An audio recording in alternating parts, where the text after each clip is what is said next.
Okay, so as you can see, I have my albatross out again. It's going to be photographed this week, and then it's going to Miami, I think, next week. So it's just last minute stuff. Just too bright here, too dark there. And I know people have written me online saying, it's fine, call it done, blah, blah, blah. But honestly, it's not up to anyone else. It's up to me when it's done. It's up to me when I've made the best product I can, the best painting I can. Because everything that I put out in the world, like every other artist or producer or engineer or cook, I don't know, whatever. Everyone who is making something that is theirs, it represents their brand. And that's what I'm building here, is a brand. With the YouTube channel, Pinterest, Facebook, all of these online things, they're part of my promotion that I've talked about before, but it's also helping me to focus on a brand. And I can't build a quality brand, a good name, like Norman Rockwell or, oh God, Jeff Koons, or any one of a million other people who have gone out in the world and said, this is what I do. I can't say this is what I do and it's a good brand regardless of this one particular painting. So when I'm finishing work, when it's ready to be photographed or go out, I pull it out again and I look at the weakest link. And I take that weakest link and I pull it up. And then I re-look again and I find the weakest link again, pull it up, the weakest section, whatever is bothering me, and I've been doing my best to ignore, and I fix it so I don't have to ignore it. And then I can send it out in the world knowing my best, not someone else's best, not someone else's this will do. It is my best. And I'm saying this because I've heard from a number of people, especially women, who are thinking about starting their own YouTube channel. And I want to express why I'm doing this so they understand. This isn't willy-nilly. My YouTube channel is not willy-nilly. I am kind of silly, and I say things that are extremely amusing and a little embarrassing. But my silliness and my casualness opens me up to an audience who gets it. They get who I am. They get that I'm serious about my work, but they also understand that, please. However, and I'm saying this to people who are thinking about promoting themselves online, especially women, and especially young women, well, women, period. When you open yourself up to people who will get you, you also open yourself up to people who don't get you. And those are the voices you have to block out. And honestly, it doesn't even matter that you're doing it online. It's when anyone producing work and putting it out in the world, putting it into a small show, a community show, a large show, whatever. You are now opening yourself up to crushing criticism. Crushing. The first time I entered a show, I did a drawing of from one of my antique photographs, and I still have it, as a matter of fact, and I still use it. And I want to do a painting based on her eventually. But it was this young woman sitting on a chair with her brother, and she had a big bow in her hair. Well, I eliminated the brother and just did the child sitting in the chair. And this is my first show. This was back in my hometown, and I thought it was a really big deal. I had it framed. I was so proud of myself. I hung it up, and I went to the show, and I was walking near it, and the first comment, actually the only comment I heard, were these two older women, these Grammy age, like probably 70s, who were just being nasty. And I look back, the drawing wasn't that bad. I still have it. What they didn't like was the jowls, the child's jowls, in their estimation, were too large. Looking back, the jowls were not too large. As a matter of fact, as with most of my paintings, the forehead was probably too big. paintings and drawings. I do these enormous foreheads and these big eyes, and then they shrink down over time. They get proportional as I go along. That really crushed me. I left within 10 seconds of them walking past and making nasty comments about my drawing. I walked out the door. Nasty comments about my drawing. Sorry, I walked out the door and cried. And it kept me from entering shows for a very long time. That was my first one. And I kind of stayed in a delusional bubble where I believed that if I didn't put my artwork out in the world, but I produced something every once in a great while, someone would recognize my genius and someone would snatch me up. And really, that's not how it works. You have to be willing to... God, the cat pooped. It's a good thing you can't smell this. I have a small 9-pound cat, and he poops like a gorilla. You poop like a gorilla.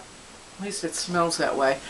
Anyway, you have to be willing, if you want to be an artist, if you want a career, hiding in your home is not going to make a career.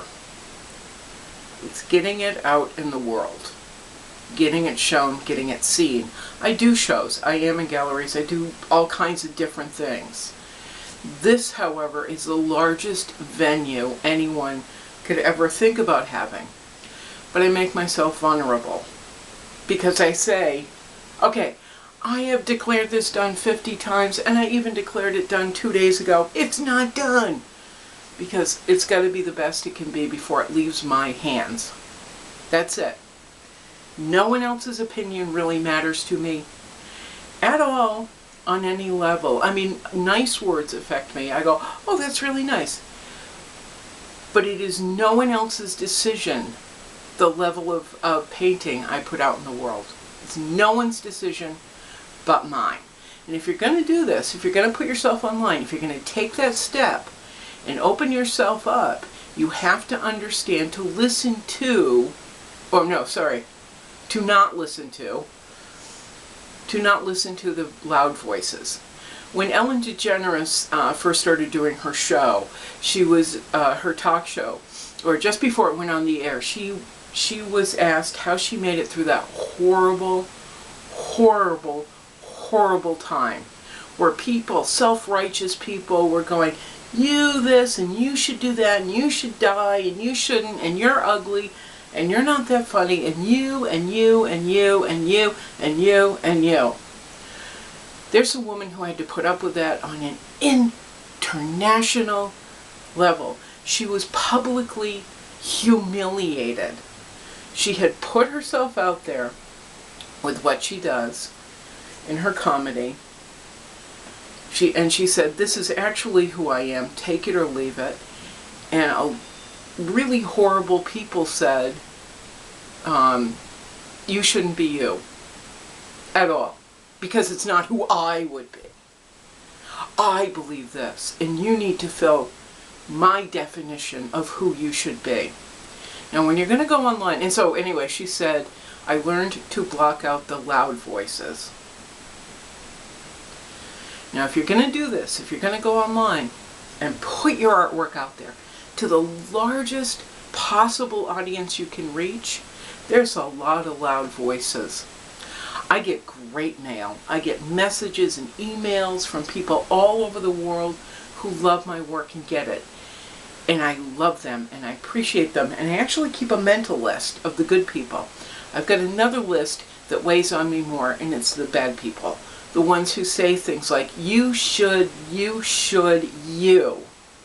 I got one message, I'll never forget. I don't know who this person is. I don't really care. But he said to me, something like, you are vile, and so is your artwork. It was something like that. It started with a V, and it was just nasty. And I looked at it and read it, and it kind of shocked me, because I'm used to, Becky, thank you, you know, I connect with you, Beck, I love your artwork, I can feel it, that kind of thing. But this you're fat, stupid, and ugly brings up a lot of other stuff that I've had to deal with my whole life. And I'm learning to tamp down. Say, like, that had nothing to do with me. The vile guy, your artwork, you and your artwork are vile. That has nothing to do with me. That's that guy sitting in his house with nothing better to do than to be angry and poke at the world because he has no courage. Now, girls, women, when you put yourself out there, you're going to hear it. You're going to hear it about the artwork that you do, about your looks. It doesn't matter. I am telling you, from the bottom of my heart, it has nothing to do with you. The people who write you and say, you should, you, nothing to do with you. They're actually having a conversation with themselves. I am now playing therapist because it took me years to understand this. Block it out. Because your brand and how you present yourself, how you present your artwork, and what the product, the painting, the artwork, hey, toothpaste, whatever it is you want to put out in the world, it's all you. So you just make sure you've done the best you can do. One of the better examples of this is a young woman who calls herself Supergirl. And she has Unicorn Nation, I believe it is. I watch her videos. She does comedy and chatting like I do, only it's hipper and she's younger. But she really has a massive following, and she's wonderful and brilliant. And she talks about this, how YouTube people or people online feel the need to criticize and correct you for being you. And she's able to laugh at it because she's taking these tiny videos that she started when she was in a deep depression. She started making them to get out of that depression and out of anxiety, to get out of her house and build a whole new career for herself. She goes around the world now, and she has millions of people following her. So F the loud voices, F the criticism, focus. If you're going to promote yourself, there's no reason you shouldn't be. Focus on you, focus on your intent, focus on your brand, focus on building a mission statement that you will follow so that you can block out the you. Because it's irrelevant. The only person that matters is the one within you and your direction, your focus. So that's it. I get a fixie. I get a shower too. Oh, it's a beautiful day out anyway. But, so that's it. No you. It's you. This. Okay? Ciao.